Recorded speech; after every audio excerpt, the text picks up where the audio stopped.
welcome to Age Well with Joy. I'm Joy Paith, the CEO for Age Smart Community Resources.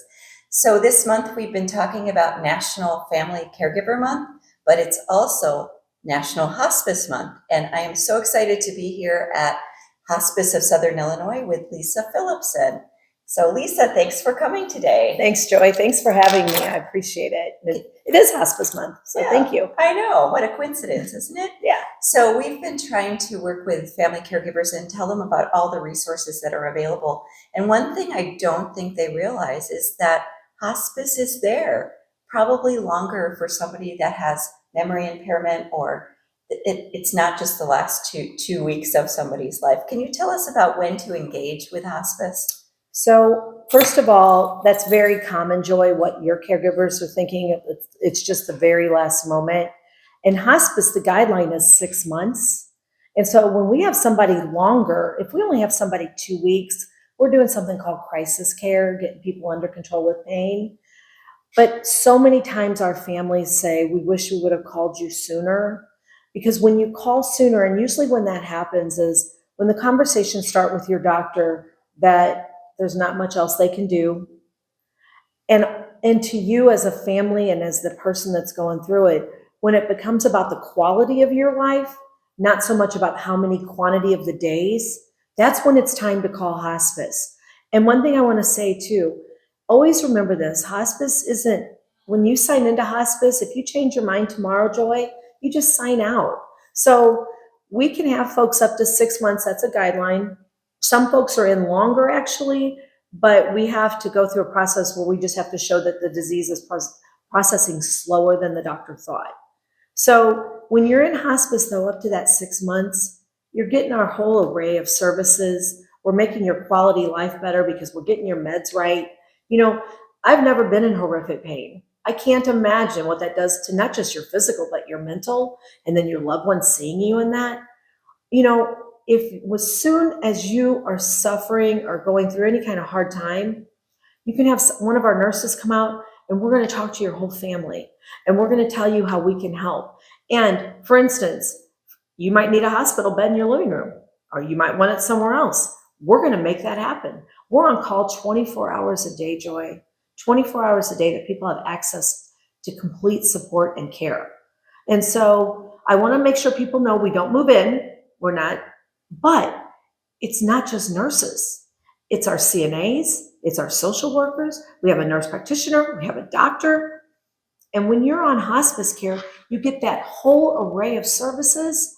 And all of a sudden, when you're in 3 and 4 months, everybody's benefiting, not just the patient, because now, you know, first of all, when you're educated on something, it's not as overwhelming. So we're educating all along the way what's going on. And so people aren't so overwhelmed, scared, filled with fear, whatever you want to say. And I feel like when we do that and they know we're on call, I always say this, if we're sitting in this room at 3 in the morning with the lights off, it's just a little creepier. Can you imagine if you're with your loved one and they get a nosebleed? Just a nosebleed.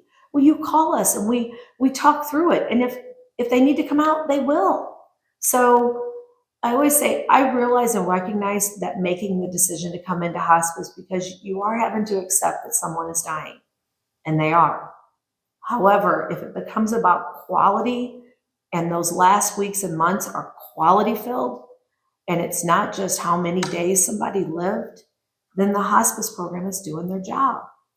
Well, I was with a caregiver who sang your praises. Thanks. They just engaged with hospice for his sister. And you happened to, you were the person that kind of introduced him to hospice. Oh, really? At the fireworks. Oh, really? Really? Uh-huh. He met you at the fireworks. He was talking about his sister that has dementia. I remember this. I know. And you gave him your card. Yeah. He put it on his bulletin board, and a year later, he called you. Oh, thanks, Joy. So that's nice. He's just thrilled that he did it. He was a little hesitant at first. Mm-hmm. So it is a hesitancy. Yeah. I mean, let's be real straight here. I know what Hospice of Southern Illinois does is very good, but you're recognizing either yourself or someone you love is dying. That is not easy. It is not easy. Right.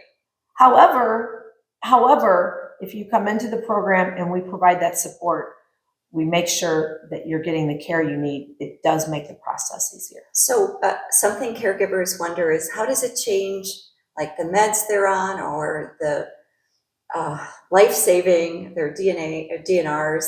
What happens with that? So you don't have to have a DNR sign to come into hospice. A lot of times people do, because again, they're about quality of life and not quantity of days. You said something about the meds. I want everybody to think about this. If you don't feel good, taking a Tylenol can upset your stomach worse. There are meds when you come into hospice that our nurses will work with you on that we will take you off of. You know, for instance, if somebody's on cholesterol medicine, why are they taking cholesterol medicine, right? Because medicine's hard to process. And if your body's not working correctly, that medicine can just sit in your stomach and make you feel worse. It is a process with our nurses to talk to you and the family. These are the medicines you're coming off of, and these are what you're going on. But I think when you've been on, say, a blood pressure medicine for 40 years, it's like a binky in a way. Right. So that's why there has to be a lot of education of what we're going off and what we're going on. So that makes complete sense. And I can, that's helpful, I think, for families who are thinking about hospice. So how's it paid for? Hospice is paid for. Most of our patients are on Medicare. And for those that aren't on Medicare, then you also have health insurance pays for it, certain health insurance pays for it. And then for people that don't have anything, most of your hospice programs have some kind of fund that they will draw from. But primarily hospice is paid for through Medicare. So tell me just one thing about the volunteers that work for hospice. Hospice volunteers help people have respite. If you want to go to lunch and just have lunch with a friend just to talk and get out of your home, because your home can become a prison if you can't leave. And our volunteers offer respite. They go through a lot of training, but you can go get your hair cut, go to lunch, maybe just go to the grocery store and know that your loved one is being cared for and you can take a breath. So caregivers, this is a tremendous resource, and investigate if you're at that point. And thank you, Lisa. Thanks for sharing today. Appreciate it. Thank you very much.